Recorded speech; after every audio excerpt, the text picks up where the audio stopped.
Hi friends, അസ്സലാമു അലൈക്കും. ഇന്ന് ഞാൻ തയ്യാറാക്കാൻ പോകുന്നത് നല്ല നാടൻ അരിയുണ്ടയാണ്. അപ്പോൾ ഇത് ശരിക്കും പറഞ്ഞാൽ ഒരു നൊസ്റ്റാൾജിക് റെസിപ്പി തന്നെയാണ് കേട്ടോ. വളരെ പെട്ടെന്ന് തന്നെ തയ്യാറാക്കിയെടുക്കുകയും ചെയ്യാം. നല്ല ടേസ്റ്റിയാണ്, ഹെൽത്തിയാണ്. അപ്പോൾ അതെങ്ങനെയാണ് തയ്യാറാക്കുന്നതെന്ന് നോക്കാം. അപ്പോൾ ആദ്യം ഇതിനായിട്ട് ഒരു പാൻ അടുപ്പത്തേക്ക് വെച്ചിട്ട് അതിലേക്ക് 1.5 കപ്പ് അരി, നമുക്ക് ഏതരി വേണമെങ്കിലും എടുക്കാം. അപ്പോൾ 1.5 കപ്പ് അരി നല്ലപോലെ കഴുകി വൃത്തിയാക്കിയിട്ട് അതിലേക്ക് ഇട്ട് കൊടുക്കാം. ഇട്ട് നല്ലപോലെ ഒന്ന് റോസ്റ്റ് ചെയ്തെടുക്കണം. അപ്പോൾ വെള്ളമൊക്കെ നല്ലപോലെ വാർത്തിട്ട് വേണം ചേർത്ത് കൊടുക്കാനായിട്ട്. എന്നിട്ടിത് നല്ലതുപോലെ റോസ്റ്റ് ചെയ്തെടുക്കണം. അപ്പോൾ ഈ അരിയൊക്കെ ഇതുപോലെ പൊള്ളി വരണം. അത് നമുക്കിങ്ങനെ കാണുമ്പോൾ തന്നെ അറിയാൻ പറ്റും. അരി ചൂടായി കഴിയുമ്പോഴത്തേക്കും ഇതുപോലെ ഓരോ അരിയായിട്ട് ഇങ്ങനെ പൊള്ളി വരും. ഇതുപോലെ എല്ലാ അരിയും നല്ലതുപോലെ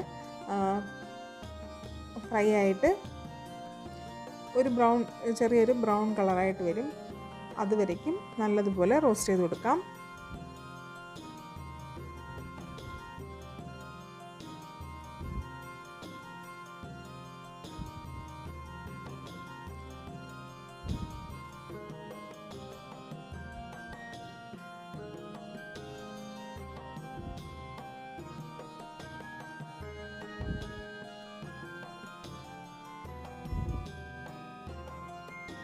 അരിയൊക്കെ പൊട്ടി തുടങ്ങുന്നുണ്ട്. ഇനി ഇതുപോലെ എല്ലാ അരിയും ഫ്രൈ ആയി കിട്ടണം. അപ്പോൾ അതിൻ്റെ കളറൊക്കെ ഒന്ന് മാറിയിട്ടുണ്ട്. എല്ലാ അരിയും ഒരുപോലെ തന്നെ നല്ല പൊള്ളി വന്നിട്ടുണ്ട്. ഇനി നമുക്ക് ഫ്ലെയിം ഓഫ് ചെയ്തിട്ട് കുറച്ച് തണുക്കാനായിട്ട് വയ്ക്കാം.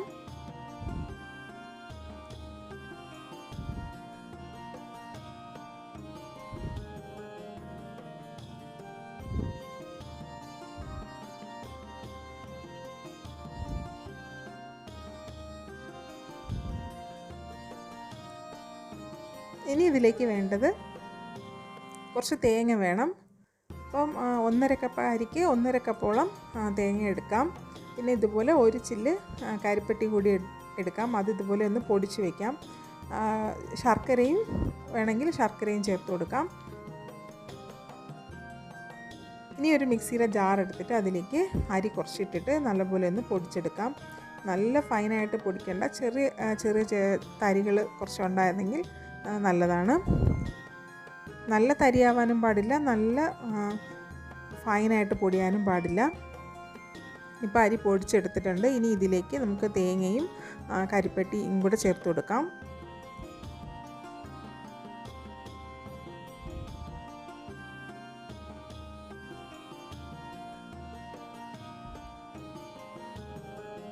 തേങ്ങയ്ക്ക് എത്രത്തോളം ചേർക്കുന്നോ അത്രയ്ക്ക് ടേസ്റ്റ് കൂടും.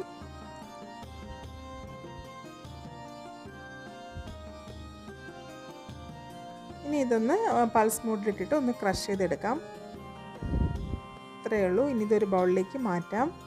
ഇനി ഇതുപോലെ ബാക്കിയുള്ള അരിയും കൂടി പൊടിച്ചിട്ട് എല്ലാം കൂടി മിക്സ് ചെയ്യണം.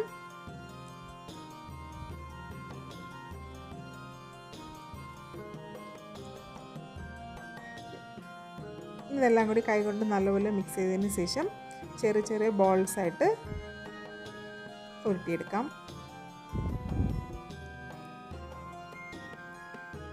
ഇതിൽ ഫ്ലേവറിന് വേണമെങ്കിൽ കുറച്ച് ഏലക്കപ്പൊടിയും കൂടി ചേർത്ത് കൊടുക്കാം കേട്ടോ.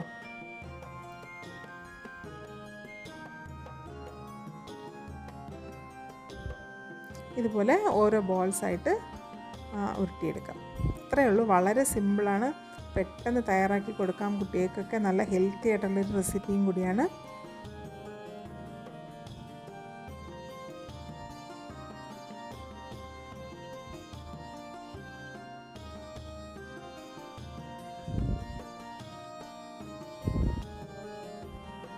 ഇതുപോലെ എല്ലാ ബോൾസും റെഡിയാക്കിയിട്ടുണ്ട്.